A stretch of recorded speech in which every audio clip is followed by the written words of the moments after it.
What's going on, guys? And welcome back to Footy with an Edge in 2026. Happy New Year, everyone. Hopefully, you had a fantastic time with your loved ones last night on New Year's Eve. I just finished watching the last episode of Stranger Things, and man, it bored me out of my mind. Jesus, way to ruin a show by making us wait 3 times for the whole thing. It was so bad. Okay, it was really bad. But anyways, we're here to talk about some other people disagreeing because we also kicked off the new year with Enzo Maresca getting sacked. And this is a strange one, right? I'm gonna get straight into it because we got no time to waste, guys. It's a new year. We gotta get on it. Okay. Yeah, Sean, horrible ending, bro. Horrible ending. They took 2 hours to tell that story, bro. Like Netflix needs to be asking some of their money back from the Duffer Brothers.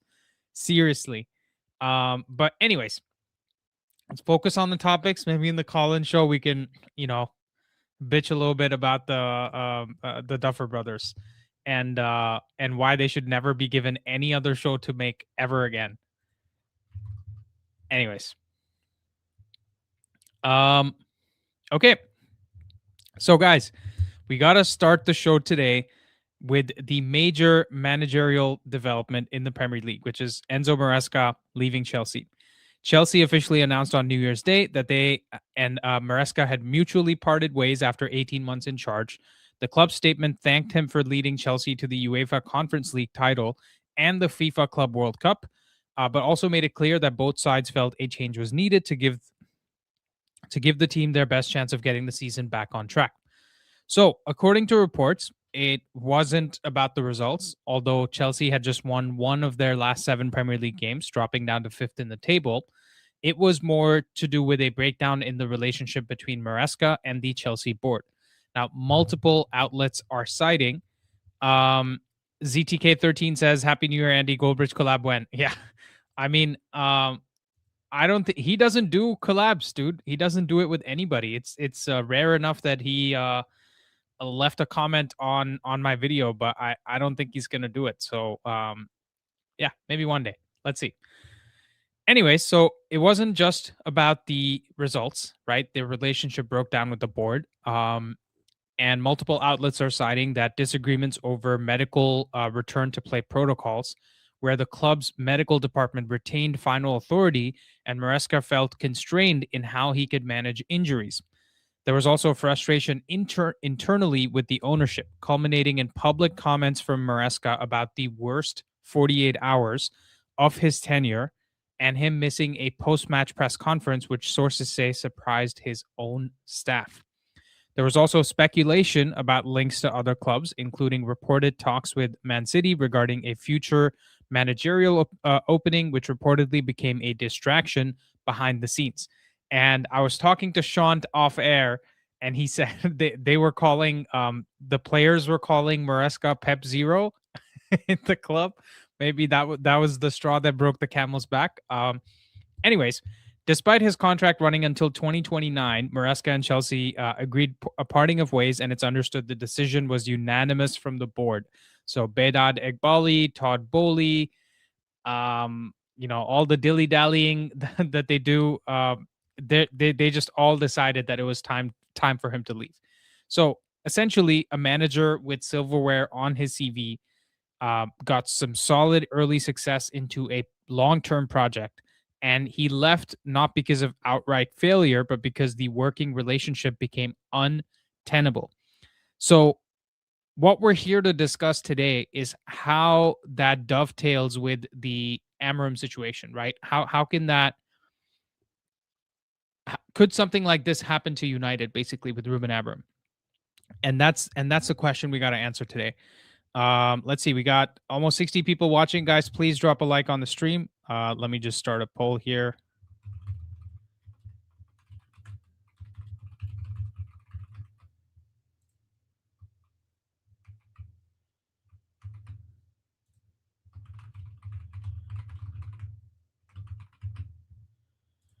Please like the stream, guys. Really helps us out. So yeah, the idea is Maresca is sacked, right? It was an untenable relationship with the board. Chelsea are in an absolute mess. Like, I would be very upset. I saw the reaction posted by Matisse. I have a lot of time for Matisse because he's entertaining, he's funny, but uh, he also seems to be like the main face of Chelsea fans right now, the ones that you can actually listen to a decent amount. I don't really care so much about what Rory Jennings has to say because he seems like a little bit of a troll. But I'll just say Bluco's made a big mistake because now I think some of the players that are joining. Let me put it this way: I think they have a lot of journeyman players, right? A lot of mercenaries that want to go there, a la Alejandro Garnacho, a la Jadon Sancho, Joao Felix, like those types of players that go there. I don't think those guys are going to care that Maresca got fired. They're probably celebrating. I mean, Raheem Sterling, Axel Disasi, those guys are probably celebrating that Maresca got fired. But the players with real ambition, like Cole Palmer, Moises Caicedo, Enzo Fernandez, the guys who actually play for the badge, right? Even Reece James. I don't think Reece James will leave the club, but I think he'll be upset about this happening because this just makes them. This is such a banter move, like middle of the season, firing a coach that you can see from the outside looking in that he's not a bad coach, right? He's not as good as some people are making him out to be, but he's not a bad coach. So this is fully banter FC settings for Chelsea, right? Rishi says if that skirt wearing metrosexual had scored at Anfield, I'd have lost my mind. I'm sorry. Are we talking about Garnacho? Siddhan says Happy New Year, everyone. Maresca is just chasing that Man City move, says Armani. January will be interesting for our head coach. New players coming through might influence the team position at the end of the season. James has done a 2025 review and it shows good team review. Hold on. Oh, Dominic Calvert-Lewin. Okay. Got it. Let me, I guess there's some games going on right now, right? Oh, yo, hold on. Wolves leads Liverpool 0-0. We need Leeds to win this. Palace leading 1-0 at Fulham. And then we got Sunderland, Man City, and Brentford, Tottenham at 3 p.m. today. So interesting. And so, guys, the question is,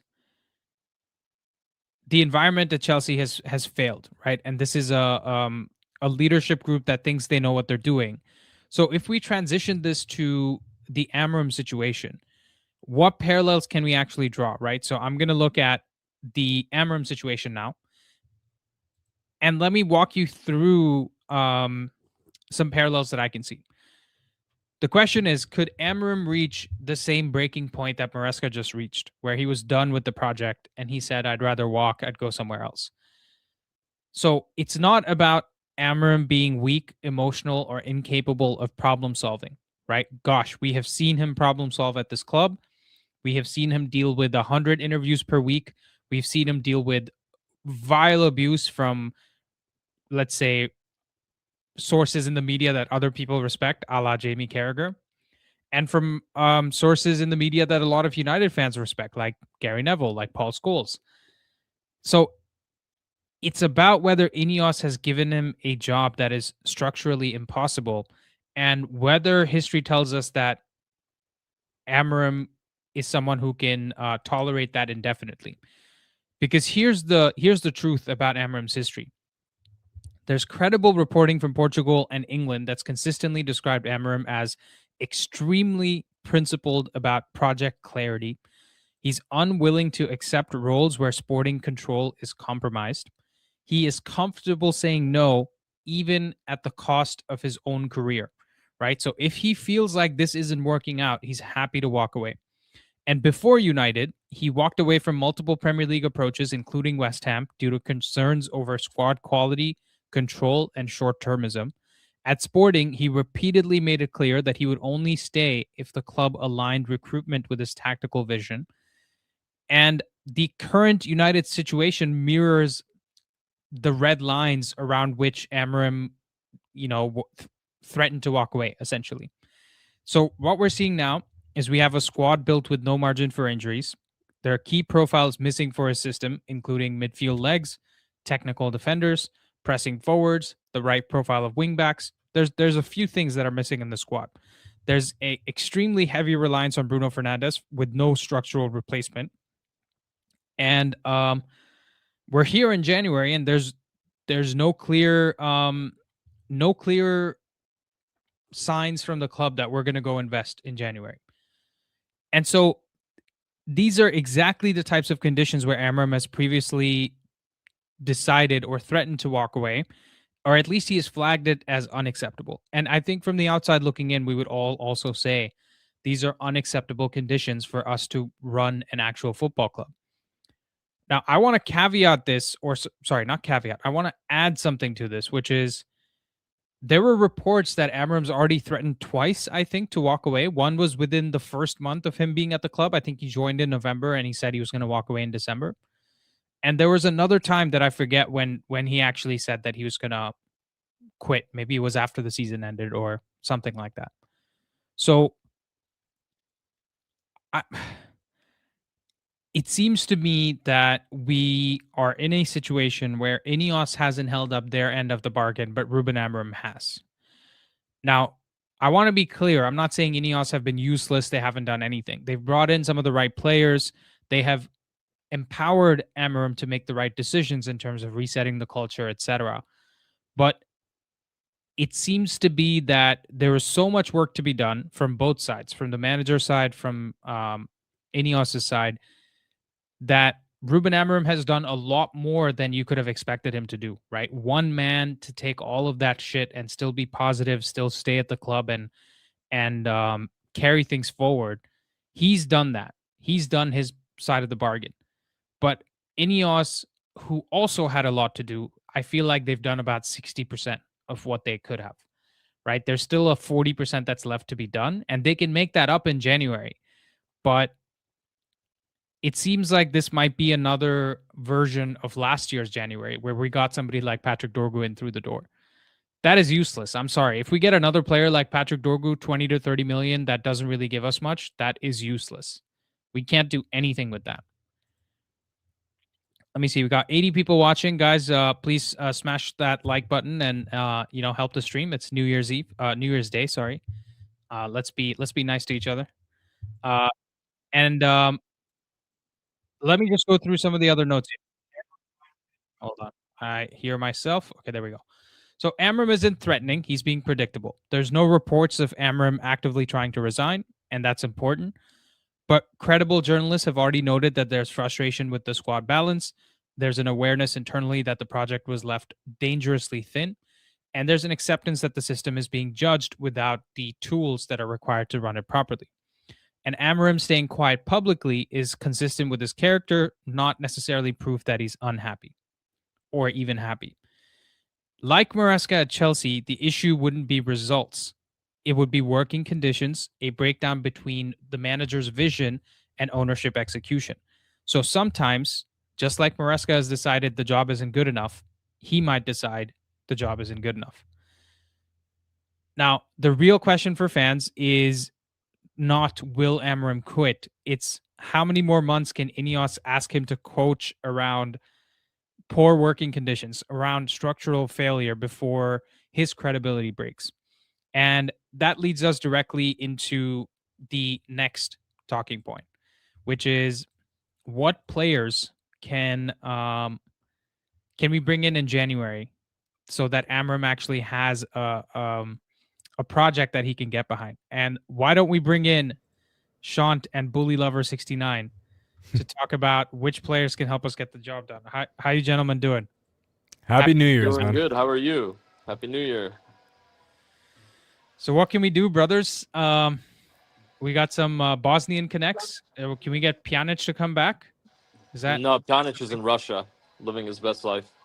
He's there. Is Begovic? Begovic was Bosnian, right? That's the other Premier League player. But he's Canadian. No, really. we need Amar Dedic. We need Hussein Basic. We need who else? I'm just rattling off. Bring in Edin Dzeko. That's one of those. Yeah, that was one of those you should have mentioned on Three Devils. I enjoyed the episode, by the way. It was some good shots in there. Yeah, thanks, Yeah. man. I think Go ahead. what's happening at Chelsea, we can't let happen to us. I think what's happening there specifically is one of the biggest problems in football. It's one of the biggest problems of being a manager, because their excuse is, oh, we went out and we spent all this money, when they literally brought in shit, right, for the manager. And he's a good manager. He would be a good manager for any club. The guy knows what he's doing, right? And I think that's where clubs are falling into these traps of blaming the manager for performances that are not really related to him. Yes, he's made mistakes. The biggest thing is when a manager takes accountability, right? And that guy's taken so much accountability for that whole team the whole time. And they sack him. I think Blueco was the big problem. And if we turn into Redco, we're gonna have the same issue. Because who are they gonna replace him with? Some young manager from Strasbourg? Oh my Well, gosh. here's the thing, right? Matisse.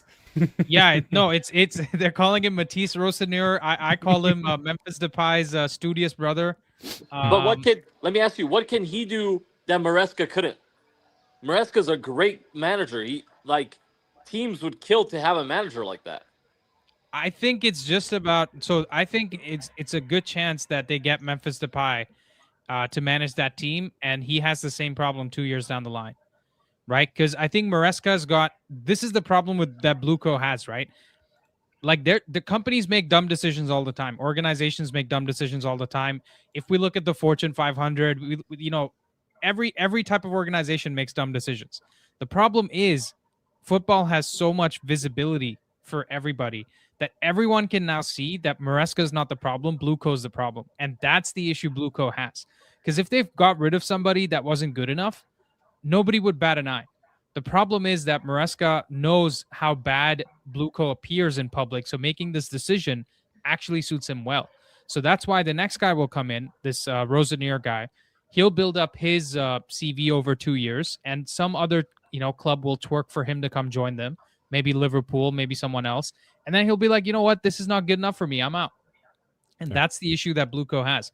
And so INEOS, the only thing that's holding me onto the promise of INEOS bringing us back to success is that I genuinely think Jim Ratcliffe wants this to be his magnum opus. He's 75. He's made all the money he wants in the world. Selling the club on for 20% profit, 40% profit. He's lost more money than that in the last year alone in terms of his net worth. So that's the only thing I'm holding on to. But even then, you never know, man. These private equity, petrochemicals guys, they can just flip off the whole fan base and just leave. So I don't know how to feel about it.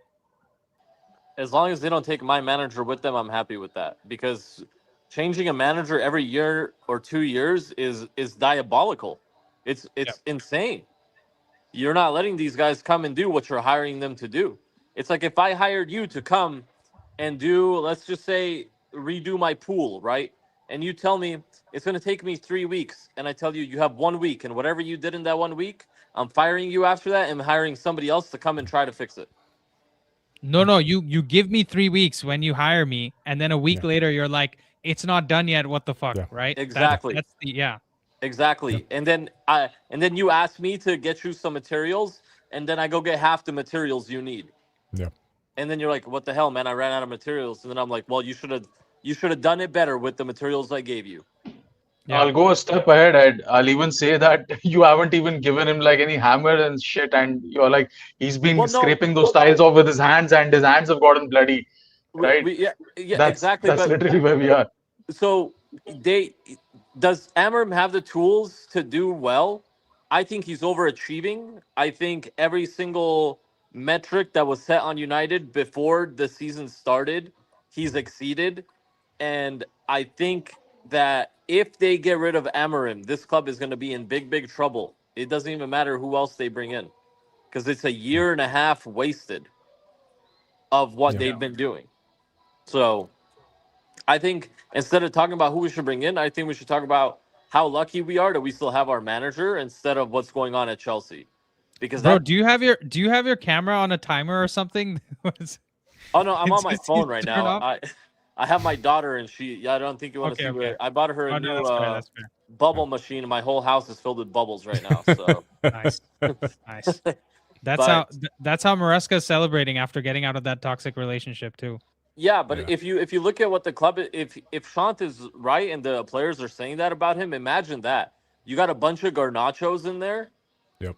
You know, that are pretty much just ruining the reputation. I love it. Yeah. Pep Zero.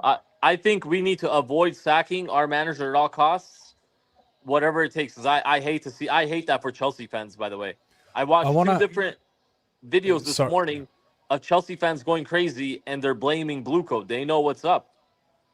Yeah, well, Matisse, I watched Matisse. Even Goldbridge did the That's Football video. I saw that as well. It makes zero sense, dude. I mean, honestly, like, okay, Maresca was gonna go to City. Like, you could have just chilled for 6 months. And apparently, Chelsea are playing 9 games in January or something like that. And they sacked him before that. This is akin to Tottenham sacking Jose before a freaking final. They have City next, and they're gonna bring in Strasbourg boy to come and sit on the bench. Oh yeah, around. Yep. Rumor has it he's gonna show up with those, at the airport, the guys that guide the airplanes in with those glow sticks. Nelson. Rumor has it he's gonna come with those to the first game, so they understand what he's trying to do. Yeah. Boys, by the way, Leeds and Liverpool 0-0. If you guys are seeing me look up at the sky, I'm not praying to God we don't sack Amorim. I'm watching, and it is final. Perfect. No. Let's go.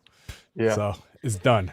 Yeah. Guys. Arne Slot, by the way, better. Apparently, so Rory, speaking of Rory Jennings, speaking of Chelsea fans, Rory Jennings once said that Slot is better than Klopp. Rory Jennings is a melt. Probably at an eating competition or something. I saw the most underrated comment. Rishi sent me a screenshot of this comment on some video talking about Slot, or maybe it was an interview or something. And it said, "Someone tell Slot he looks like someone looking from the outside looking in." What was it, Rishi? He looks like a guy standing outside a window looking in. You know that. Pay attention to his like skill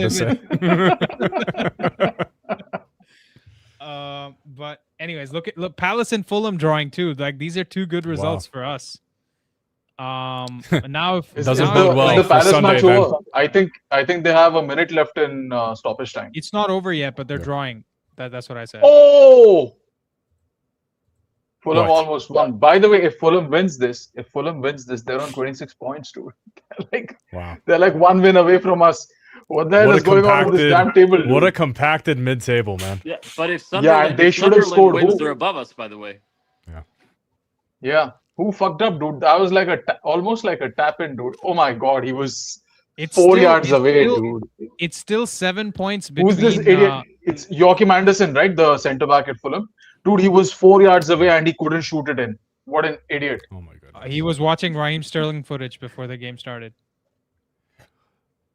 Well, I just want to say welcome, Samix and Andy. Like, I've seen you guys probably more than my family at this rate. I just feel like a rotating guest. So it feels good to be part of your guys' channels.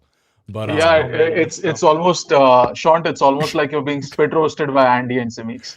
I just feel like, I feel like the hamster that's on the wheel, but then like he's gotten tired. He's like, yeah, whatever. But so we were talking about Maresca. I think there's a lot of concerning things that happened at Chelsea that serve as kind of omens for INEOS not to follow. But also, I think Maresca's getting by pretty favorably based on the circumstances of how he's walked. Because if you look at it, you look at that squad, that's a really well-built squad.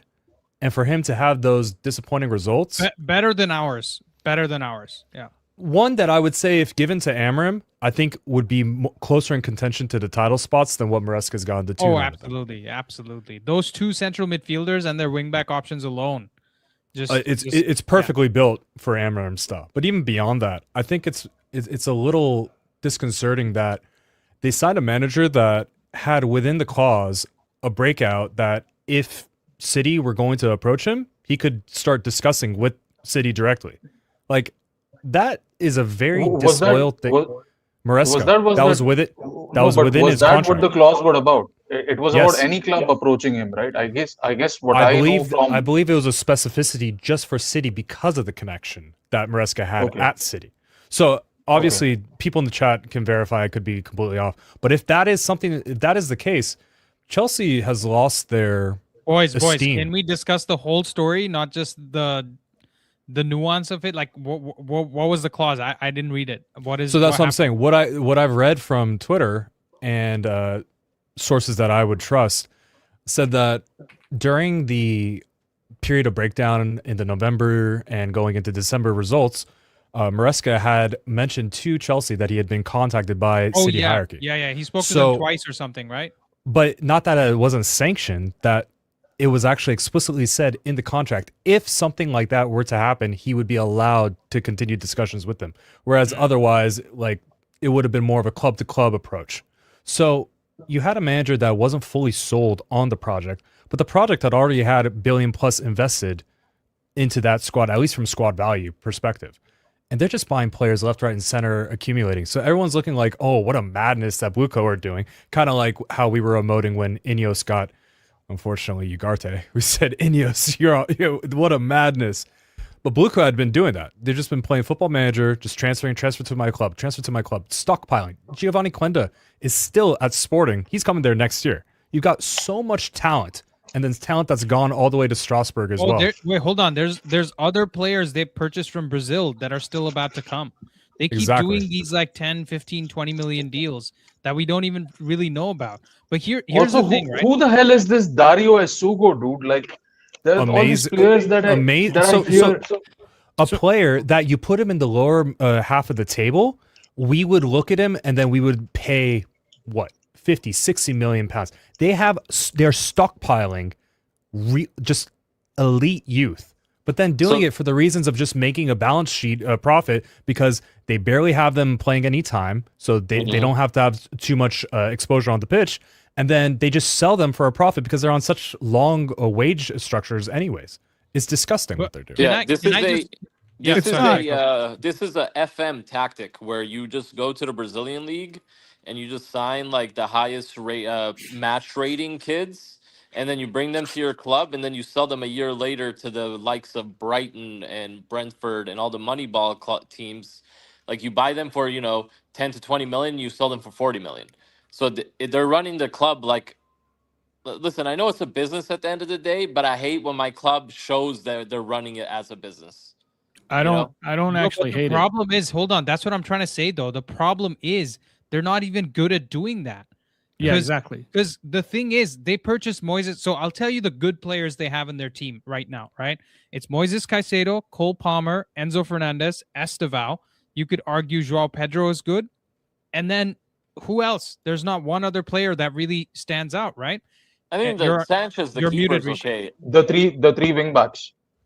Yeah, okay, but like that's 5 to 8 players, and now I'm gonna name the players that they bought for value, not for above value or like what's it called? How much time do you have?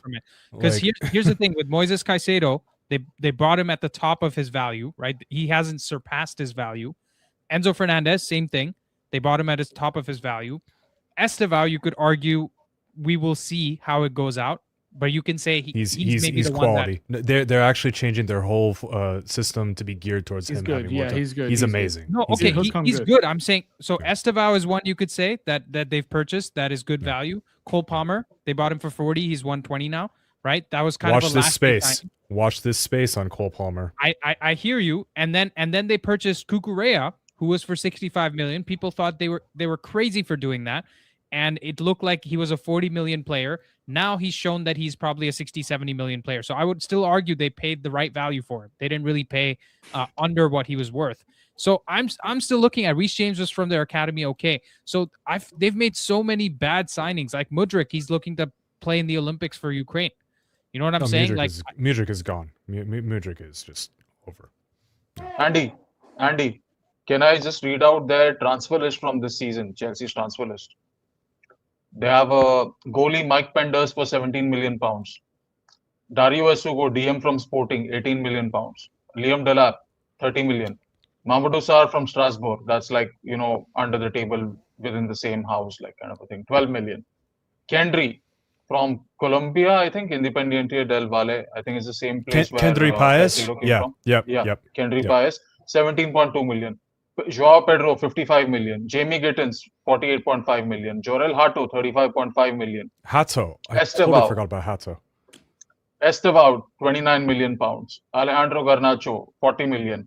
Ishe Samuel Smith from Strasbourg. And they also got Buonanotte from That's a Brighton loan from Leicester. on loan. Leicester from Leicester.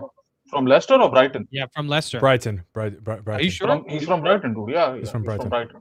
So out of all these players that I read out, all of these players. Okay, he's from Brighton. Yeah. Even before you buy these players, who do you say improves the first team? Yeah, but that's not. I don't think that's their goal. Like, I honestly, guys, like, I know it's fun to Chelsea bash, but I don't actually disagree with what they're doing.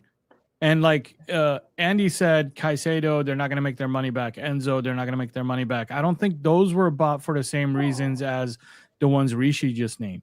The ones Rishi just named were 30 million and below. Those are bought for business reasons. You buy them, you Not loan really. them out. Jamie Gittins is 50 million. Jorel Hato is 35 million. Garnacho is 40 million. Not those. Garnacho was also a business purposes purchase. Yeah, I'm talking about the ones they loan out. Garnacho was a business purpose, and he's on 40 plus 10. Semix, I'm talking about when did Chelsea change from being a competitive Premier League club to turning into the top 4 Brighton? What's wrong with being the top 4 Brighton when there's you're a lack an investment bank buying a team? Because the sporting results on the pitch are going to indicate a much better return on investment. Do you believe that Chelsea will not win a title in the next 10 years? The way they're doing things right now, do you think they won't crack the code at some point? They won't win the title. They won't win in the next 10 years. No, not with Bluco. I guarantee you this: they'll have a better next 10 years than we've had in the last 10. That's but they're spending, we have too little data. They're spending money, dude. No, this is my problem, Semix. Are they better at transfers than we've been in the last 10 years? Yes, but that's an incredibly low bar to hold them to. But imagine they have to spend they have to spend $1 billion. Can I land?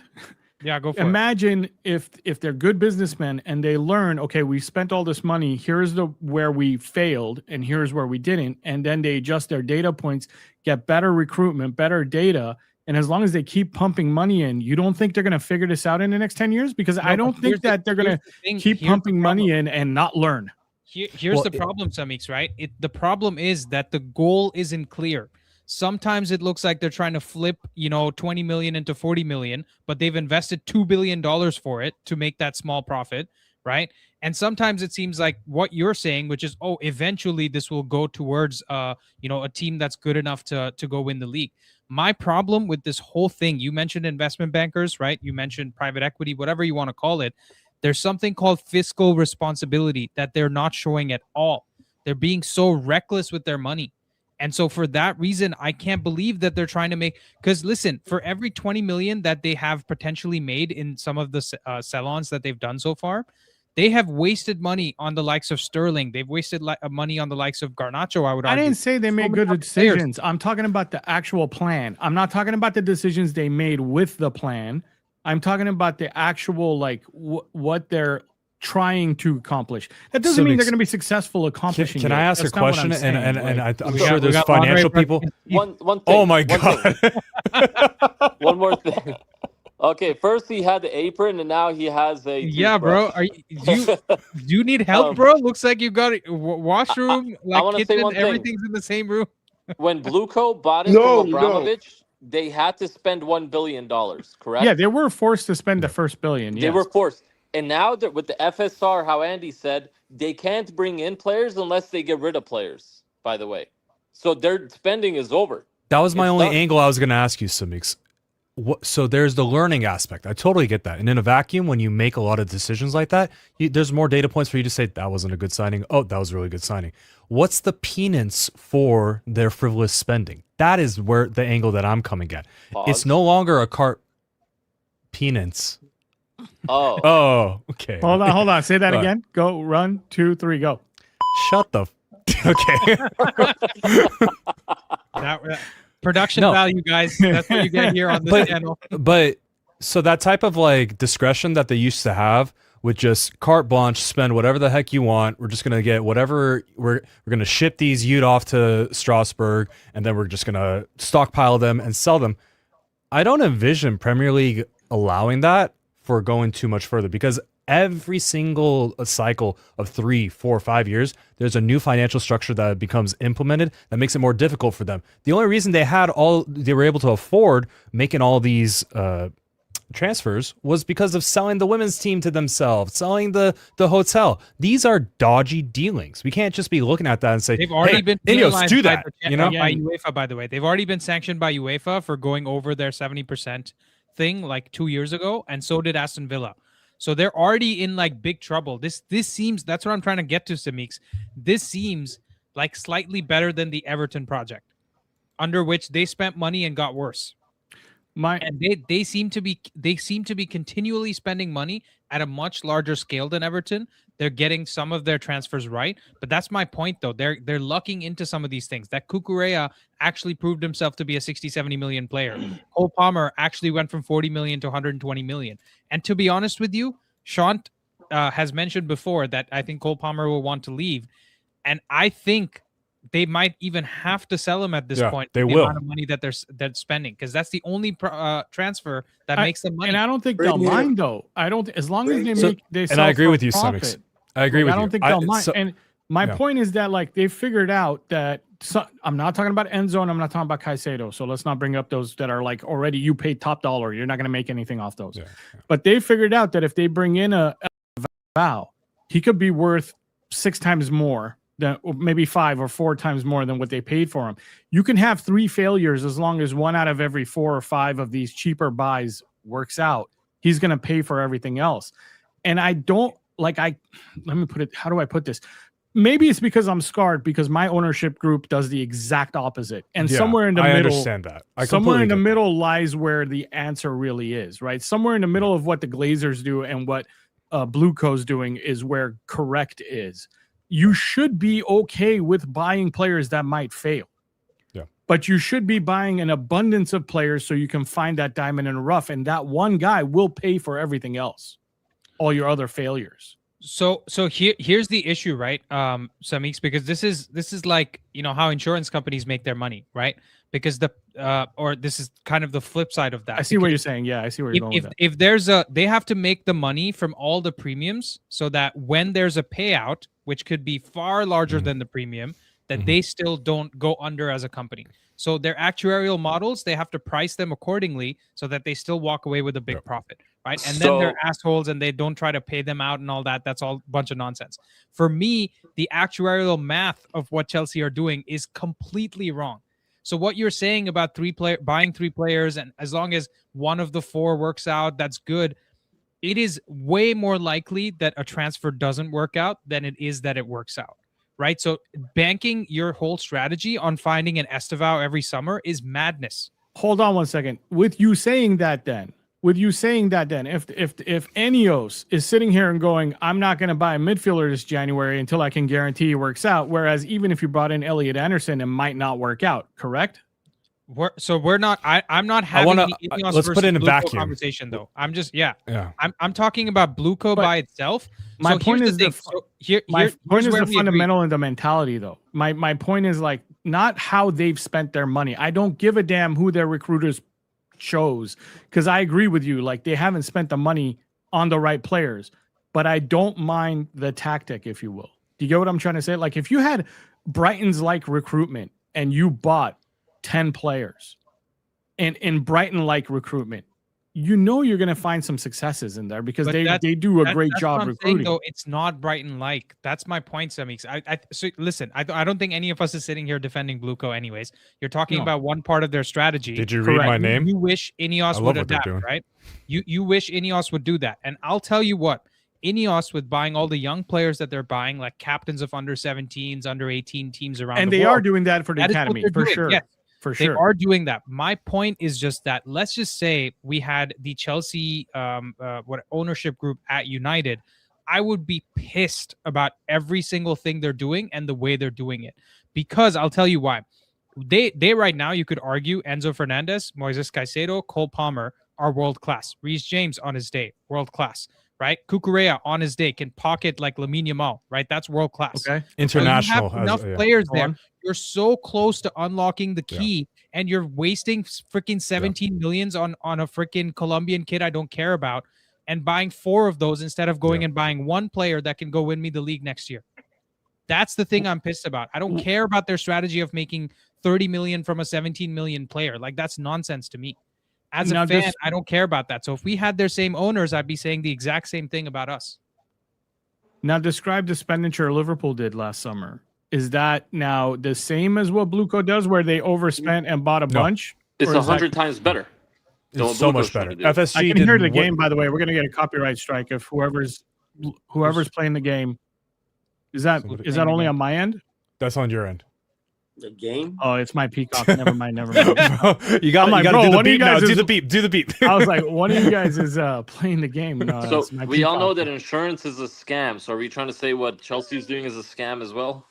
Probably. Oh yeah, 100%. 100%. They're trying to pretend that they are running a football club. They're not. Yeah, no. They're the Chelsea football player trading company. That's what they are. No, but that's I'm saying. I'm saying they're bad at their own strategy. Yeah, that's the thing I agree with that. 100%. I feel bad for Chelsea fans, and I feel bad for the club. It's such a prestigious club, right? We could say it's the biggest club in London, can we not? No, one of the most successful clubs. Arsenal way better. Has to be the Chelsea only relevant because of Abramovich. Yeah, after that, they were so much smaller. They're in the Premier League. They're a part of the Big Five. I feel bad for that fan base, and I would hate for that to be us. The same way I feel bad for City fan base. I don't, because when you get to City a certain doesn't point, have fans, though. That's what I'm saying. Chelsea's fans have this like false sense of like, oh, we're big boys now. We deserve to be here. Yeah, they're the new city. Chelsea are the new city. The way that they're moving, the way that they've been able to afford this expenditure is not built on anything, and especially during the Abramovich years, if you really want to talk about it. Oh, wait, hold on. They're saying Brennan Johnson just signed Crystal Palace, I think. So official. Is it done? Yeah. Somebody, I'm verifying. Varun said it in the chat. I saw there was the here we go from Fabrizio Romano. Yeah. No, so my only thing is, when you have like 2 different paths you want to go down. You want to go down the Brighton path, you want to go asset accumulation and do it for profit. That is a path, okay? But you got to re-aim your sights, because you're always going to be banking on, okay, these players are going to appreciate, they're going to give us more room to spend. Great. But then when they've gone for Caicedo, they've gone for Enzo, they've gone for all of these top-level players, even Cole, when they saw the level that he was at, you get a theta decay of how much you're going to extract out of them in their prime.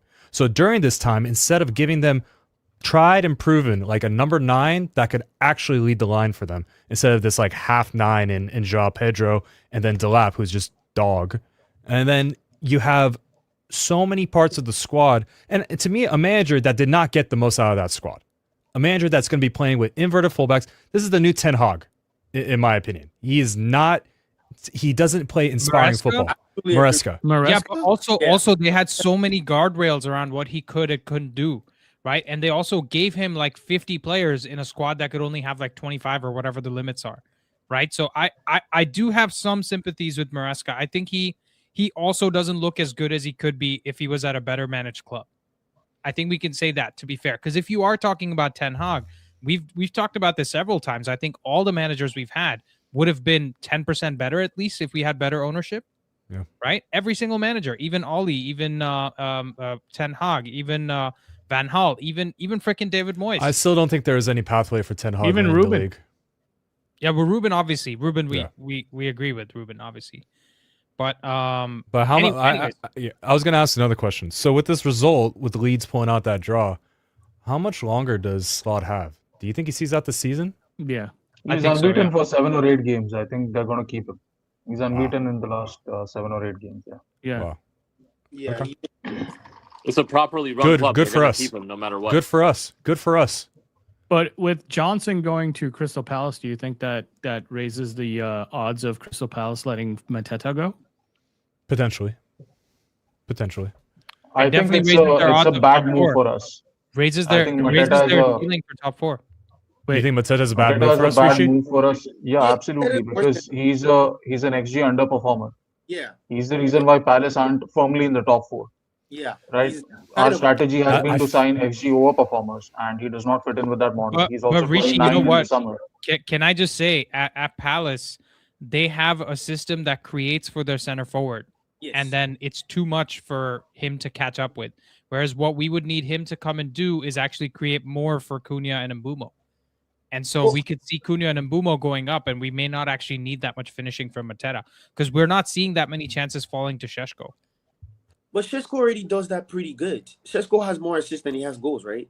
Am I wrong about that? No, he has 2 assists no. and It's 2 goals and 1 and assist. So Rishi, I pretty want much- to prod this further. Okay, I don't think it.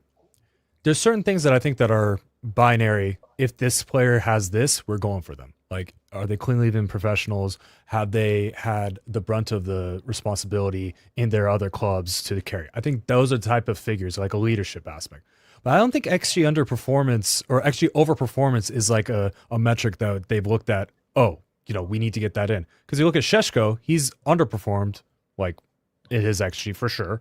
I mean, No, and like then he's underperformed since he's come in, but before he overperformed it. But I think to your point, Sean, it's not a make or break statistic, right? Because if he's giving you other things, those are and especially the way I'm valuing Xerxes versus Mateta, I'm taking Mateta every single day of the week.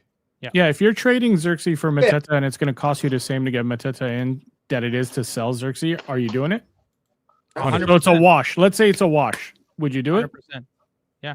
I'm asking. Sorry. As I'm a asking reminder Rishi. of. I'm asking. Oh yeah, Rishi. Rishi, go for it. No, I have a question here. I honestly don't see how much alpha you're getting through Mateta over someone like a Welbeck. Because a Welbeck would cost us less. He would be here only for a year and a half. The time that you need Šeško to properly bed in, right? He is a academy lad. He scored just as many goals as Mateta has. Even in fact, he scored 1 goal more, if I'm correct, right? And in terms of physicality, in terms of pace, he gives you exactly as much as Mateta. Plus, I just don't like the fact that Mateta seems to wear a shirt that's 1 size too small for him. So, hey, this tracks for Rishi because he's doing the Mount thing as well, the tucked in merchants. You're not a fan, so I've seen it. When you see, if Mount stays fit, I'm turning around on him. Listen, when you see a striker with a tucked in shirt, you know he's gonna be a problem for another team. That's all I'm gonna tell you. I want to sign him just because he tucks his shirt in. I thought. Yeah, clean Ed living got professional, like bro. a- Doesn't even tuck his shirt out. What more do you need? No, I think Rishi. I think it's a little harsh on Mateta. I think his build-up play, his back to the goal play, and the way that he integrates, especially in a very similar, Strong. He's especially in a strong. very similar system with regards to positionally where the players are, not in terms of how the players attack in the final third. I think that type of guidance will be a little bit more applicable and translatable than what we've seen with Welbeck at Brighton. But this is all hypothetical. This is Welbeck. Also, I would love Welbeck in. Injury concerns at 36, right? He's not fit every time you want him. Whereas Mateta, the benefit is spending 40 million on him. Let's say 35, 40 million on him will actually translate to him giving us a good 3-4 years. And there will still be some sell-on value to Serie A or something else, right? He's not going to command a huge wage either, right? How much does he make right now? Let me see. He's on 50 grand. I don't think Crystal Palace there you will go. let go for that price, though. Actually, in my opinion, I What? think How much, Lonray? Crystal Palace. I think they would want probably 50 to 60 million. No. He's only He's got got a year and a half years left on his deal. his contract. He's got a only year got left. one So the contract. contracts are stalling. So the leverage is now a little bit back into Mateta's. Year left. But I also think if you look at historically how United have approached competitive seasons for the title, we've always had pretty good strikers outside of the starting 11. So Mateta would fill that role of like he's not the Rude, he's not the Rooney, he's not the Cristiano, well not striker, but he's kind of like the Berbatov, the Tevez, like in and around the starting 11. Mhm. But No disrespect could be. He was. I will disrespect him because that guy's a piece of shit. Yeah, but he he's a did some piece good of- goals for us. But when he was on the pitch for us, that guy was magnificent. Yeah, of course. Yeah, of course. So like for me, Mateta is the right profile to look at, but I'm still saying this would be another window where we still underinvest in the midfield. Oh, Even in the 100%. last window, as much as I like Šeško, bro, I would have still taken a midfielder over Šeško. And I'm not even saying that because I've seen, him being injured or et cetera, et cetera. I'm just saying, like, we are so bad in the midfield. Like, we're not seeing, like, the one game we had Lisandro Martinez, like a center back converted into DM, who could actually pass the ball, had a low center of gravity, can turn around. Like, we saw it being so much better. And now it's like we need that guy in our defense. We need that guy in our midfield, which tells you we needed to freaking invest in a midfielder. Why didn't we do that? Like, why couldn't we gotten Šeško and a midfielder? That's the part that we should have done that with Baleba. But to me, the gears were running way too late. That should have been a focal track at the beginning of the window. Is there anyone on the planet who thought that Brighton was going to give us Baleba for less than 75, 80, or 90? I thought so. I think the valuation was too high to begin with. But it's not what I asked. Yeah, they're not going to give them to us. That's the question. Yeah, my question wasn't, is his valuation right? My question is, did you think last summer they were going to allow us to buy him for less My than answer 80? was, if they provided a good upfront and it was certain clauses, 70, 75 could have done it. It could have done. I mean, they wouldn't have put out an offer if it wasn't going to happen. I don't. Yeah, but can I get to the bottom of what I think Samix has been trying to say with the whole Blueco thing as well? Yeah. Which is, regardless of how bad Chelsea have been, they have shown the willingness to spend money. Exactly. Right? And that's the thing that we're missing. In fact, I would say if Liverpool is on the side of let's spend money to win now and get in, 4 players will spend big money on each one of them. Chelsea are on the other side doing this Moneyball nonsense of like not even being good really at it. badly. Yes. I think somewhere in the middle is somewhere where we could be, where we're spending pennies to get in players like Aiden Heaven, Christian Orozco, Sekou Kone, right? Which is fine. I like that strategy. It's a very low risk strategy for us. But where is the high risk stuff, right? Because looks like Mbumo was no risk, right? Cunha was no risk. Šeško was the risk of signing someone from Bundesliga to our league, but we purchased like a literal giant, 6'5", that could probably adapt to the physicality. And so I'm not really seeing any willingness to take risk. And that is something I will criticize INEOS for. Because right now, the risky thing to do would be go spend 110 on Anderson. Yeah, Would like if you're not complain? If you're not going to buy the 80 million Baleba because you're like, I don't want to spend that, then you go take a risk on that midfielder in France that we all talk about. I forgot his name. Buadi? Kamara. There you go. You go buy Kamara. someone like that, and it's going to cost you less than half of 80, right? It would cost like 30, maybe 35. And you take a gamble. I think if you do not bring in one of the 3 premier midfielders in January, you are not a serious organization. You are not serious about winning. But I don't think they're serious. I'm telling you right now, I don't think they're serious. Then that's all we need to know. We need to start picketing. We need to start INEOS outing. I'm always down for protests. That's the only thing we can do as fans at this point. If our club does not want to spend money, and we have Chelsea, mamas, hold on. And then if we can... she's protesting. She's getting ready, She's protesting. She doesn't like INEOS. I think it needs... If Chelsea is buying up half the Brazilian league, we at least need to buy the big names. Like, you don't go to Real Madrid if you're a Badu. You know what I mean? You're not going to Real Madrid if you're a Cucurella. Now you are. Badu? You made your name. But United used to get players... It don't matter who it is. I'm just saying in general. He's that bad dude. Like a bad dude, no bad dude. Eric Badu. You don't go to Badu. It doesn't matter who Badu is. Yeah, but unless you're getting an Anderson or a Wharton, I'm not sold on. Wharton was absolute ass today. Wharton was kind of Wharton. I don't want him. I'm defending Wharton, man. I love that guy. Wharton is for a team that can just send English Xavi. Long balls. Just send long balls to a striker. He's perfect for Real Madrid. Mbappe and you called it there. He'd be perfect for Real Madrid, for sure. Yeah, exactly. So it's either Elliot Anderson or Baleba or both. If neither of them, it's a loss for us. End of the day, we know INEOS is serious. Here's the thing, Ed. I actually think I look at Lamine Camara with the capabilities that he has, with the physical profile that he has, And that is the guy, man. I'm telling you, few years from now, someone else is going to take a move on him because he's very physical, right? So it's an obvious tap in for anyone that wants to spend 50, 60. And we're going to look at him and say, we should have gone and got that guy at this time, right? Because he has. I'm not even kidding you. If Bruno Guimaraes leaves Newcastle are going in for Kamara. That's how good he is. A serious team that wants to compete for the top 5 every season, Lamine Kamara is a great fit for him. Not just that, a serious team that seriously invests in their midfield, because they've always invested in their midfield. They've always prioritized their midfield. Can I ask for some type of like overview on Kamara? Because I'm looking at his statistics, I'm looking at his profile. I know everyone's been wax lyrical on him, but I see the guy is 140 pounds, dripping wet, 5'8". Is this the like ground covering Conte? Okay, so and yes, okay. it's a Conte who's 2 inches taller. So there you go. All the headers that Conte missed when he jumped, he couldn't hit it. He's still a short king, but yeah, I get that. But like so here's the thing that I don't want to be lulled into. We were linked to Lucien Agumi in the summer transfer window.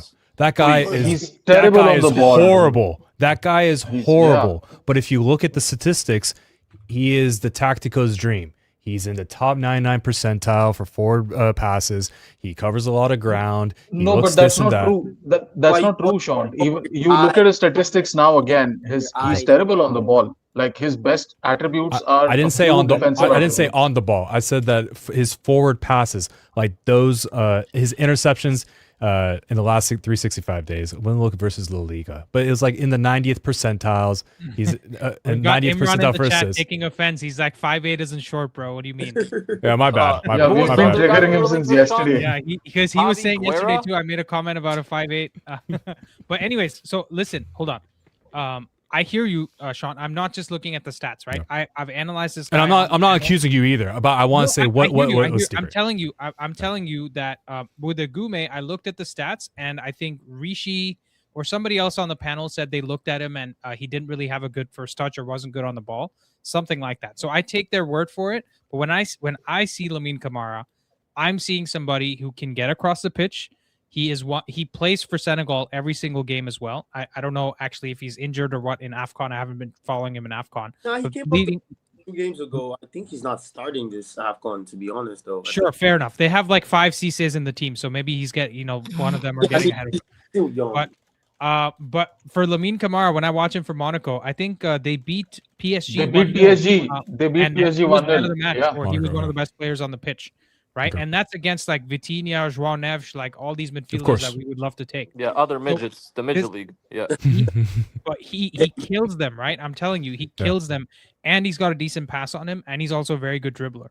Okay. So these are all like he's not fair enough. If he's demonstrated against a top flight team, not league. Yeah. And he's got that upward potential. Yeah, I mean, why not? That's the type of profile that we do. He's not as good with his passing like Wharton or Anderson. Of course, no. Those are still in that upper elite, like you know. But he's better than Casemiro and Ugarte at passing. Like I'll to be a serious club, you need to bring in the big name. You need the big name in. I know, dude. Ed, I agree with you. I just don't think they're gonna spend the money, bro. Like, yes, I want that. I want that too. Andy wants that. Nobody on this panel is going to sit here and go, no, forget the big name. I want the little guy. I just don't know how realistic we're being about these owners. I mean, you're right. And yeah, we're going to have to pick it or something because it's not going to happen, man. And there you go. Your daughter's starting it already. Like, yeah, she started the campaign. Going to negotiate summer in winter. I don't think Forest owner is going to negotiate in January. That guy seems very. No, that's what I'm saying, Lonray. You're already starting with a budget of 70 for Baleba. Why don't you just save yourself 10 or 15 of that and go get Kamara? That's my point. Like you're trying to go into this battle with the team that you know is going to be a bitch about it. Let's be honest. They're going to say no. Right? Yeah, and even we think Forest owner is going to be an asshole to sell Anderson, bro. Like Brighton have shown themselves to be the biggest B words. I don't want to keep swearing. Because what happened with the whole? Don't they have that whole drama regarding the gambling? And the ownership, that's gonna come. They're gonna face that got swept under the carpet. Though. It's swept under. Okay, whatever. It was just some rabble rouser who was part of the government chasing some relevance. Until something happens with the 115, I have no faith in the Premier League doing anything about it. No, and I'm not saying that's gonna affect things, but it's like okay, all right. Yeah, okay. I want to refrain. I want to let the panel just kind of marinate because I have a different view on how January is going to go. Go ahead. And no, I want to hear it. Nobody's going to like it. No, I don't. Good. Tell us. Ruben's going to be getting a tune during the AFCON period. I think you're going to get a couple players coming back. He's going to perform at a level that's going to keep us in or around the top 5 slots. I think the only scenario we see anybody come in is if we see Xerxes go out. Ugarte is not going to leave in January, probably. It's probably a summer thing. So I don't think we're going to get a midfielder this month.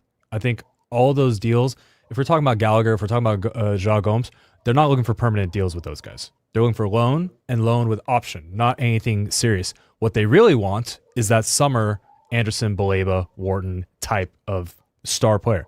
So I think they're going to be gun shy. And I think they're going to say this team is still good enough for top 4 contention, top 5. Go and do that. And to me, that is risky, and I don't like that. Have you guys believe that? Do you think Sir Jim believes it's a top 4 team? Yeah. I know, and that's the problem. No, he says that. I don't think he believes it. Dude, these guys are looking at metrics every day, man. You don't become a billionaire through private equity by not looking at data and metrics. Right. So for me to assume that this is the place where he comes and starts thinking about vibes and not data, it's nonsense. Right. These guys are looking at the underlying metrics. They're looking at the XG we're creating. They're looking at reasons for why our XG against is bad. They're giving real feedback to Amorim on a weekly basis, whatever, about what he's doing well, what he's doing not. They didn't hire Michael Sansoni to go change tires on cars. Okay. I know he came from F1, but like they're making, there's a full data-driven decision-making a framework at the club, right? Yeah. And the problem is, I think it's actually getting in the way of making bold decisions. I agree. What data helps you do is reduce risk, and they're trying to go for zero risk. And they need to wake the F up and realize that this is a risky business. You didn't come here to make money, and he said it himself, right? Shaylin said it with the podcast with us, where he was like, if he wants to make money, he'll go do it in petrochemicals. He doesn't need to do it in football. So anyways, and by the way, he's not doing well in that realm right that's now. True. So, by the way, you know the risky signing that you're talking about. I think that sort of instinctive signing and taking a punt on a player that has to come from a Jason Wilcox. Ratcliffe isn't going to go out there and say that, oh, I was on my yacht and I happened to catch a few minutes of this Brazilian player, and I think he's really good. We should sign him. That has to come from Wilcox. And the last player that he recommended who was that kind of a signing was Tyler Dibbling. We were in for Tyler Dibbling for the longest time. And look at how that was the risky signing. Look at how he's doing now. He's at Everton, signed for 40 million. If he had been signed by us, first of all, it wouldn't even have been 40 million. It would have been close to 50 or 60 million. And he would have stunk the place out, right? He would have done exactly what Montato had done. Yes. For 20, 30,000 pounds or whatever we got him for from the local team that he was playing at. So I'll tell you what, dude. I hear this thing you're saying, Andy, about taking a risk. And Lamine Camara, I wouldn't say is that kind of a risk. Lamine Camara, looking at the stats and looking at his performances, he's closer to a sure deal than a risk, right? Like Tyler Dibbling would be a risk. That's to you and me, though, Rishi. That's my point. I think they're looking at it as like Ligue 1 to Premier League transition. Maybe their valuation model has him valued at 35, not 60. You know what I'm saying? Like those are the issues I have. And listen, speaking of yachts, surely this dude has been to Monaco and watched a single game of Kamara, man. Come on. Like Monaco is the place you go as a billionaire. I think he's been closer to watching the Grand Prix. I think he's watched the Grand Prix more times than he's watched a game. I don't think he's even been to Nice, and he owns the bloody team. Yeah. Anyways. So I hear where Samix is coming from in his frustration that we're not moving as a big club. And this is the thing I don't understand, because if you don't want to break the wage structure, I respect that, because that's not really a thing of being cheap. It's more about getting the incentive structure right. Yep. Right? You want to have a good incentive structure that the players can actually act against. And that's the problem we've made before. We gave Sancho stupid money. We broke the wage structure for a player that looks good. We brought Ronaldo back and we gave him stupid money as well, compared to what we were paying other players at the time. Alexis Sanchez, we did the same thing because it was a quote unquote free transfer. I get they don't want to break the wage structure, but surely you can go find a volume of players that you pay less money and spend transfer money on, because spending transfer money isn't really breaking wage structure, right? So if we brought in a bunch of players that were making between 80 to 120 and had some sort of thought process of, you know what, we're instead of trying to get every single transfer right, we're going to get 2 players in and one of them needs to come right. Right? Can we have that type of approach where we're looking for a 50% success rate instead of going for, the moonshot approach that Chelsea try, which is we'll buy 10 players, one of them goes to the moon, and it's like crypto investing or some nonsense. Andy, don't you think that with INEOS now making all the murmurings like we're readjusting how we're going to be looking at the squad depth because Aiden Heaven's overperformance has now shown that maybe center back doesn't need to be something to reinvest in, and then looking at the overperformance on a attacking underlying stats, do you think they're being they have their blinders on and saying, listen, just when he gets his players back, everything will be okay? And I think we've seen a different messaging from Ruben himself, whereas we had the Grimsby game, we had the Everton game, we had all those games where it was really disappointing, fan noise was really large. And then now we've seen this like progression and wisdom of just saying, hey, just like the Newcastle game was a win, the next game is a loss. It's just a game. We're just going to keep going forward. So maybe they've given him an assurance that you're going to see out this season no matter what. But I wouldn't trust Sir Jim as far as I could throw him. So that's where I'm getting a little bit of. You know what the problem is, Shant? Even if you run a basic regression model, what you'll see is there's a significant over-reliance on the chance creation aspect on Bruno Fernandes. Exactly. And guess what it proves wrong more than anything else that INEOS have done? The hypothesis that it was okay to sell Bruno. Exactly. So exactly. they have so what I'm saying is wrong. they're from their descriptive analysis, they've been able to say, listen, this team is overperforming in X ways, Y ways. These players are doing well, but the causality is the issue here. They're ascribing it to this guy can get a 2 no matter what. This is the system. We're okay. End of the season, we're going to expect around 60, 65 points. That'll get us in this range. Whereas it's like you're not taking into account that this player has the lion's share of that type of performance. So I would hope, and I come from a data analysis background as well. I've run many models through many different schematics. This Sansoni guy is probably 10 times smarter at me at that. So I would hope that type of verbiage and that type of understanding is demonstrated to the higher ups, because I do not want to see a reliance on this current squad minus whatever's going to go out, because I think Xerxes is as good as gone.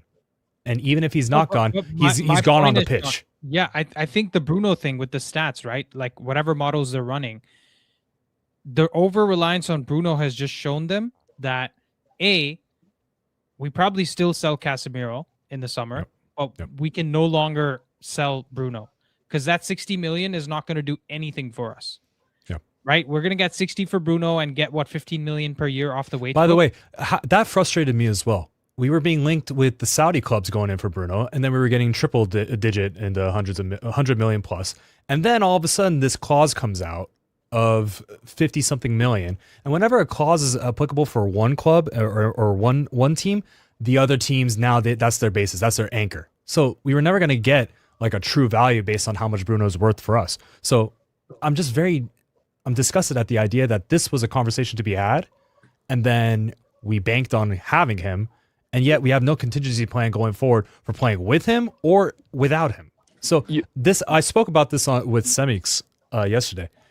The transfer ideology is very desperate, and I don't like that. I like plans. I like different. You know what worries me the most?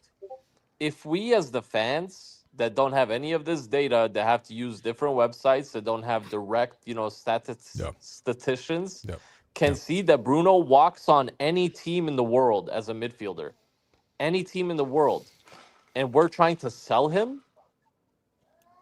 That should be that needs to worry everybody, I think, with these INEOS. Priorities, dude. They are only concerned about the wage bill. They want to reduce the wage bill. Yes. That's the only concern. That's the You're so right. You're so right, Rishi. Everything they've said.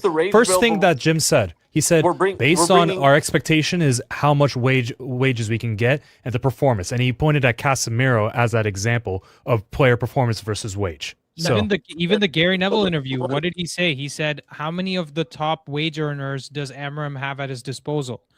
as an excuse for his performance, right? Because he said Rashford isn't here, Garnacho, such and such. He pointed a bunch of players that were high earners. Sancho, yeah. Sancho as well. So now that they've gotten rid of them, now they're trying to get rid of the actual players that make a difference, even though you're paying them a high wage. And Bruno, listen, if Haaland earns 800,000 for what he does for City, Bruno deserves more than 300,000 for what he does for us. Yeah. Well, that's the issue with the models, though. When you have models that give high weights to certain things like wage structure and stuff instead of other things like performance on the pitch and impact to the team, Bruno just looks like a statistic, and they've narrowed Bruno down to a statistic. But I had a question for Bully Lover and Semix, right? If we could, if United as a club get it out there into the zeitgeist that we're not able to get anything permanent this January, we're going to leave that for summer, but we get someone like a Ruben Nev and Cancelo in to bolster up center mid and left wing back. Would you guys be okay with that for the temporary? Let's get it over the line this season. Let's get some temporary players in. If we get Ederson, yes. If we get Ruben Neves, yes. Cancelo will not happen. He's going Cancelo, but something like, because I feel I don't think we can do that big business in January. United are just not that club yet. We are very horrible at transfers. So I think we just have to, as fans, we just have to face reality and settle for why don't we get some, okay players for the rest of the season to bolster up so we don't have to watch Ugarte and Casemiro in midfield, and then it needs to be somebody like an Ederson, right? I think C-Mix would agree with me there. How much would Ederson go for though? But Landry, here's the problem. I think if they're getting the two players you mentioned, like Ruben Neves and Cancelo, or Ruben Neves and insert lone player here, I think they're actually letting Ugarte and Xerxes go as well. I think that's how cheap they're trying to be in terms of building out the squad, and we're going to be back to the same position. Makes sense though. Maybe, but can I answer it now? I'm all that. I wanted the Saudis to come, the Emiratis to come and drop a bunch of money in my club, right? But the books have to make sense, guys. That's my point. So for me, I've always said that, but before next season starts, we're going to need 4 new midfielders. 3 at least. I've always said that because I'm thinking as Casemiro and Ugarte gone in the summer. So before next season starts, 3 at least midfielders, and that's only if Kobe Mainoo stays. Yeah. If Mainoo leaves, then 4 midfielders. What if Bruno leaves as well? What if all 4 midfielders leave? It's still just 4 because Bruno to me is like a perfect 10. And a pretty good midfielder. 4 midfielders will still cover that too. Because I'm thinking of it as a 3-4-3. So it's 4 midfielders, 2 midfielders starting, 2 midfielders subbing, and then some academy kids for whenever there are injuries or whatever. Yeah, Jack Fletcher. But which academy kids, dude? Which academy kids? Guys, they're not going to buy 6 midfielders. You know what I mean? So I'm just saying 4 as in here's the thing. I think with their data model, the thing that tends to happen is they have an overconfidence on their kids. No, overconfidence on their ability to predict things. And right? So they're good. Yeah. Overconfidence in what? I'm sorry, I didn't hear. They have overconfidence on their estimation of getting things right. Okay. So the model predicts that these kids that they've purchased, one of them will come good next year, and they'll move forward with that prediction. Like Orozco, Sekou Kone. Orozco, Kone, one of these kids will come good, or Jim Thwaites will make it into the academy. Yep. That's how they're looking at this, right? And the problem is they're not leaving enough margin for error. So it's actually a modeling problem. It's a data modeling problem from their perspective, because they're like, I'm sure you can go buy a nice little petrochemicals company in Norway or something, and then, put the discounted cash flow model, figure out free cash flow, and figure out how to, spin it and get more money out of it. And it works perfectly most of the time. But with football, there's so many independent variables. There's so many things that can go wrong that they just don't know how to react to that. And this comes back to the Lausanne, the Nice, right? Their failures there. I think that we're going to learn the hard way with INEOS that their ideology is not going to work. they need to have a lot of buffer for failures, right? And if you look at Chelsea, basically what I was saying earlier, right, with Chelsea thing. Yeah, but no, Chelsea is the bad example because they don't even. There's no clear game plan.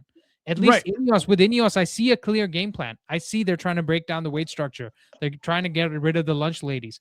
They're trying to create a what's it called? Environment of austerity within the club so that we all know we're going through this together or some nonsense, right? So I see a clear plan of what they're trying to do. Execution, maybe you could argue, is wrong, but with Chelsea, there's no plan and execution's bad too. So what I was trying to get at to answer Lanray, is that how you say it? Yeah. Lanray? Yeah. Lanray's question is that I think we're going to need 4 midfielders come summer. And if we can't get Baleba, Anderson, Wharton, or one of them this January, why not get that one that's going to be our challenger, if you will? I call him. I don't call him sub or bench player because I call them the guy who's going to challenge. Let's say we get Elliot Anderson in the summer. The guy who's going to challenge Elliot Anderson for that starting position. So why don't we get Kamara? But Kamara is at the AFCON right now anyway. So is that even possible? End of the window, yeah.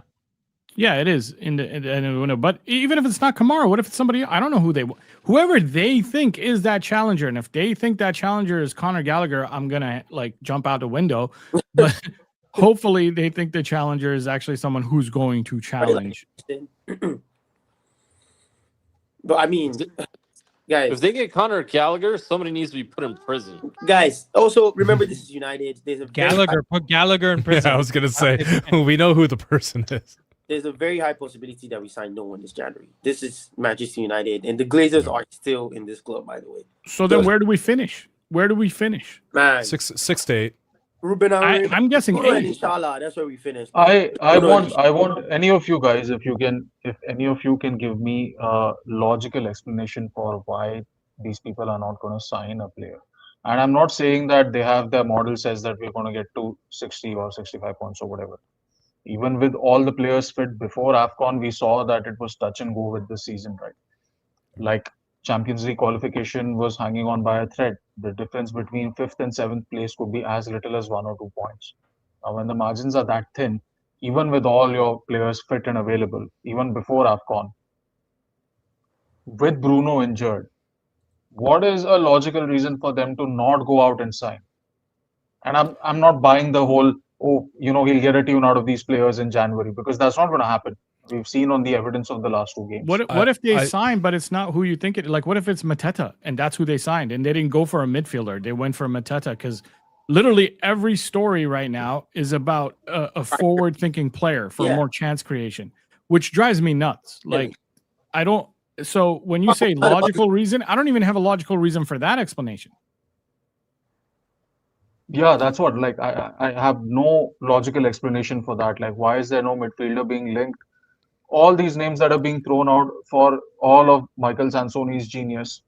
The names are Manu Kone and bloody Ederson, which are names from the previous regime when the data team was apparently in the previous century. What the hell is the point of having all of this data? I didn't even think about that. Good point. That was even before we spent money on a new data team. We already had those names on our list. And by the way, we could be overestimating Sansoni's impact onto transfer dealings. I think he's just is that the F1 guy? Yes, it is. Yeah, he's gonna the only contribution he's gonna make to this club, he's gonna make our players change their boots every 20 minutes like their tires. Yeah, no, but not even in a like funny aspect. Those are the type of metrics that are like so fine, like in terms of energy management, how players are sleeping, all the biometrics, biologics. Those are things that F1 or they just cherish, and we probably have like some legacy department that does that. They're gonna do neck training. We're gonna see every player have fat necks. Pause. Hey yo, we gotta no, but like I just I was perusing. This sounds like marginal gains, and I want to vomit. Yeah, like, of course. Because I'm sick of this marginal gains. But do you remember Brailsford cycling? Yeah, that's what I mean. INEOS. That's exactly what that is, and that's what I mean. That's annoying. I'm reading this Andy Mitten article that he released last night. You look at this team, and like you don't know why INEOS would not even be putting INEOS out there for a midfielder. It doesn't make any sense to you, right? That's what you just said. Like why, and that's what I look at when you said, you look at the underlying stats and you look at everything and you see that we might not make top 4 if we don't bolster. But you have like the same thing with the midfielder issue. INEOS do not look at things the way we look at things, and I just the same way they're thinking we need a striker, they could be thinking we don't even need anybody at all. Or well, Amorim could make it in, when AFCON players get back. And Chelsea lost the manager anyway, so Chelsea should be below us now. And Villa overperforming XG, so Villa might drop. They could be looking at it in so many different ways. That's what I'm saying.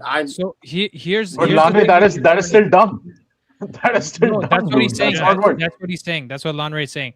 I think so. For me, here's the thing, right? There's some people saying potentially, oh, maybe they're trying to be tight-lipped about the transfer dealings. They don't want anything to come out. And here's why I think that's absolute bollocks, as they would say in the UK. Because last year, when we wanted to get Cunha, there was news a month before it. When we wanted to get Mbumo, that dragged on for 2 months. We were linked to Šeško for 3 years, and then we finally did that deal, right? So even under INEOS, we haven't really seen.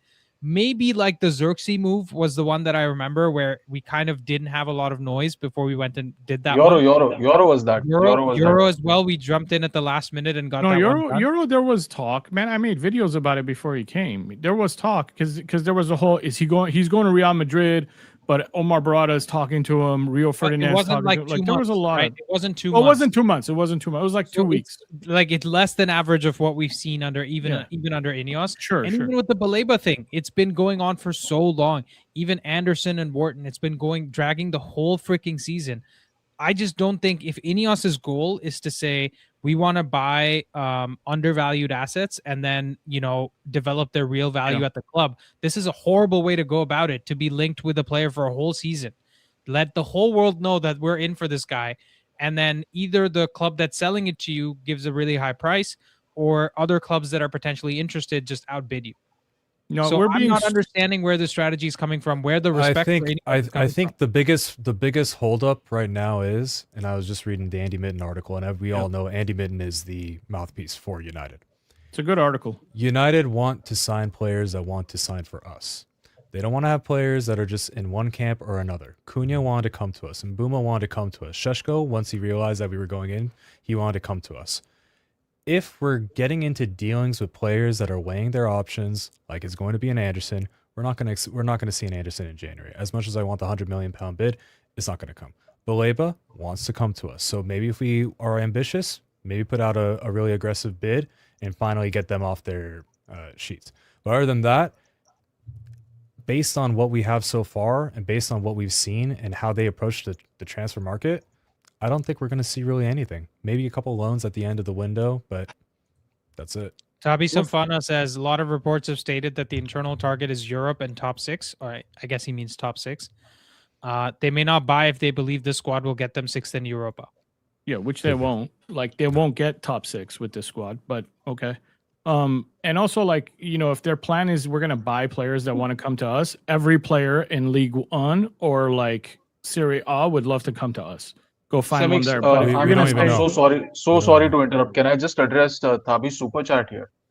If he has said that, if they've said that reports are saying that they're okay with 6th place in Europa, that means that they believe they can get 6th with the current squad. Yeah. 6th and 5th could be a difference of 1 or 2 points. And we've seen, Andy, in the SCR episode of the Stat Paradise podcast, we saw that the difference is if you compete in Europa League, you get 41 million for reaching the final as prize money. Whereas in the Champions League, if you get to the second round, you get 75 million.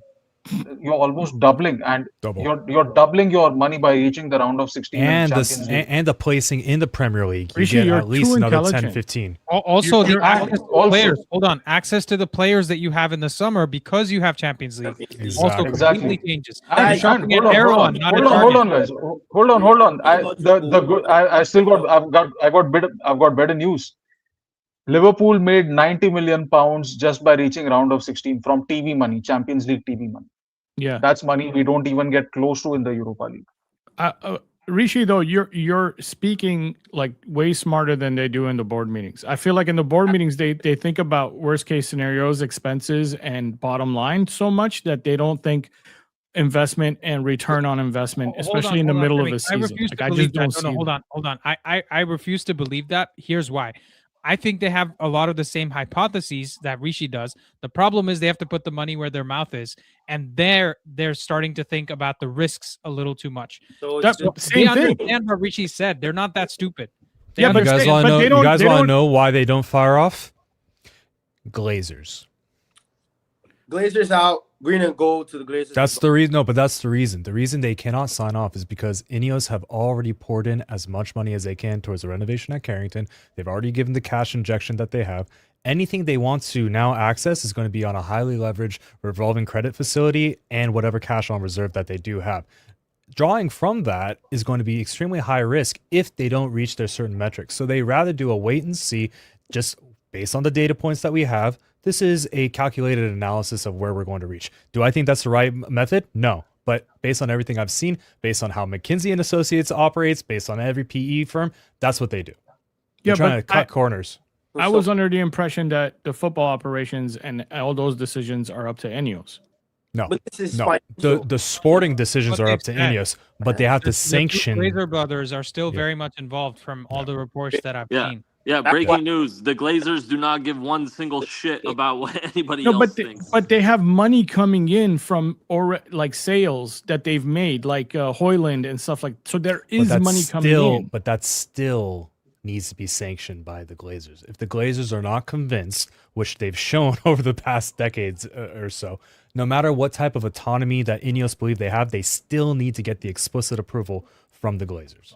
So you're gonna say that I'm telling you this. Yes, this is going to be Glazers' fault. We're not going to hold INEOS up to the fire at all. No, INEOS is up to the fire for INEOS is up to the fire for engaging in some type of. They made the deal with the devil. Yeah. Yeah, because it's on them now in the board. If they truly believe what Andy said, what Rishi said, what I believe all of us here believe, which is that we need investment to have a chance at a run at top 4 or top 5 or whatever it's going to take to get into Champions League, it's on them. It's their duty to convince them in a board meeting. If I'm INEOS, I say we will divest, we will tank this, and we will get out. Obviously, that's standards and practices. No, but I'll say this is what we need. We need X player Anderson. We need this. We need it immediately. And if the Glazers don't sanction that in January, the deal does not happen, regardless of whatever. The Glazers have ever not spent though. Like they have. There's storied histories on players that they've let go because they were unconvinced of the output and performance on the pitch. So it doesn't matter if you break it down to these guys in the most equivocal. This is going to be 6 points added to the table because this is what we expect. The Glazers, based on past history, are gun shy on spending, especially not within their parameters. This whole thing about they've spent the money, they've spent the club's money, bro. They haven't spent their own money. Yeah, that's what I mean. The club has money right now, and I don't think the Glazers are the type to not spend. Like if they're convinced, so it's on INEOS to convince the Glazers to spend the money. They do have cash. I would disagree with you, Semis. I think they don't want to spend. They want to spend as little as possible. Nobody wants to. Yeah, I'm not saying they want to spend, but I think that if the meetings go the way they're supposed to go, I'm just saying that I'm not going to sit here and say that there's no way INEOS can convince the board to vote in the direction of spending, because it's like one extra vote than what they have on the table. Like as in there's enough INEOS bodies on the board to get close to getting the yes they need. They only need to convince one or two more board members. The Glazers have final veto. I'm pretty sure they have veto. Yeah, they have veto. So, and I'm not even saying that as speculation. It's been documented. They have veto. So you're telling me if everyone on the board says one thing and then the yes, which makes sense. There's majority owners. They're majority owners, man. We're just as long as the Glazers are here, it's just.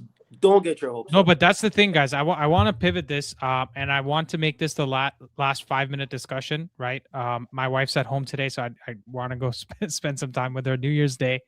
But just like we're seeing Maresca walking because he was fed up with the Chelsea board, and we're talking about Amorim walking because he's fed up with INEOS, is there a point where INEOS gets fed up with the Glazers and the restrictions and decides to walk?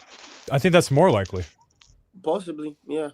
I think it's more likely that I think once their Project 2028 falls horribly on their face, I think the fear is going to be way too high. Yeah, I think so. And I see if we don't get our main targets within January and summer, I think that INEOS will be gone within 3 years. Probably 2 years. This is the Succession and the Wall Street fantasy guy in me. Is there any possibility the INEOS attempt a hostile takeover and kick the Glazers out? And No. There's no chance of a hostile takeover. There's no chance of it. You can't. You need someone to sell, right? The Glazers, by decree of their absolute Lucifer of a father that they used to have. I won't even say God bless his soul because anyways, forget that. That dude decreed that they only have to sell as a unit. They cannot sell separately. They have to sell as a group, right? Especially the Class A shares that they own, or the Class B shares, whichever has the higher voting power. By the way, they still own 67% of the voting rights on the boardroom level because of how the shares have been, moved around. So most of the shares on the share market ain't depressed, man. Sorry. I know it's not an optimistic picture. It really isn't. Very bleak. Cody Brown says, hold on, there's a super chat. Is there a chance we miss important targets in June by spending too much or at all in January? No. Had we gone for Semenyo? Yes. Had we gotten Semenyo in? Yes. Out of the summer money? Yeah. This is what I don't understand, dude. So this is where I question the vision from INEOS is what exactly are we trying to get to? Because we've saved like 40 million or something in operating income, right? From the cuts we've made, like whatever the financial results came out. It wasn't like a game-changing amount. We didn't save $1 billion by making, firing the lunch lady, right? It was like 30, 40 million or something.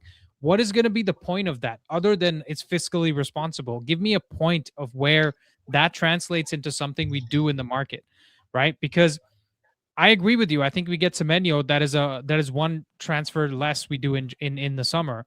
What model are they looking at where we spend 50% less and we're starting from a starting point that's like, 40 points away from the best teams in the Premier League? How are we going to make up that gap by spending less money as well?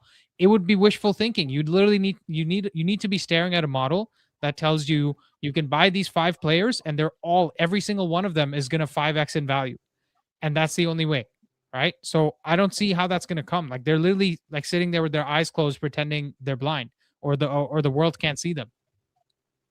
They're buying all those academy kids so that 5 years from now, when those kids are ready, like Orozco's and stuff, then they can only spend 200 million and get away with it and have a good team because half the squad is an academy. You're product. Right, Sumix. You're absolutely right. So they're doing Chelsea light. Yeah, exactly. That's it. Yep. Thank you. That's what. Yes, 100%. You nailed it on the head. That's what I was trying to get at. Is that we're doing Chelsea, but we're doing it even worse. Like we're doing it longer term. Taloco Badger says they want to compete for titles, but they don't want a negative net spend. Make it make sense. Yeah, it doesn't. That's where the vision falls apart, right? But guys, anyways, let's call it here. Rishi needs some sleep. Landre probably needs to go make food, go shower in the back there. You've got the most efficient room. He lives in a Japanese hotel, guys. I'll probably be going live, Andy, if you don't mind me saying that. Yeah, I'll probably be going live in about 2 hours, an hour and a half to 2 hours. Yeah. So 5 p.m. Eastern, 2 p.m. Pacific. Yeah. 2 p.m. Pacific, guys. Go show up to Samix's live stream, and maybe you'll see some of the same faces there. And you guys can have a chat there. But thank you guys for joining today. Happy New Year again. Hopefully you guys are enjoying your holidays. Please go take some chill pill and maybe enjoy some Fabrizio tweets or Indy Kayla tweets, whatever makes you guys happy. And we'll see you guys next time. Take care, guys. Bye.